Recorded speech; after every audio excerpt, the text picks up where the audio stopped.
বিসমিল্লাহির রহমানির রহিম। আজকে 16ই ডিসেম্বর, শবে মিরাজ।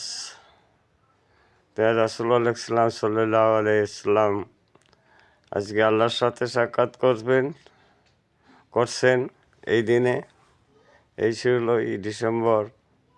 আজকে এই শবে মিরাজের দিন। এই শবে মিরাজ অর্থাৎ আল্লাহর সাথে দেখা করছেন হযরত রাসূল করিম সাল্লাল্লাহু আলাইহি ওয়াসাল্লাম। এখন আমি যেটা বলতে চাচ্ছি, আমরা কার সাথে দেখা করব? আমরা তো আল্লাহরও দেখি না, রাসূলও দেখি না। আমরা কারে দেখব?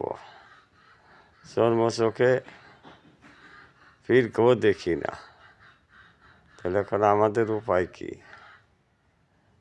তাই আমাদের উপায় একটাই আছে, আল্লাহ পাকের দয়া। তাই তিনি দিনে আমাদের সকলকে দয়া করেন। আমিন।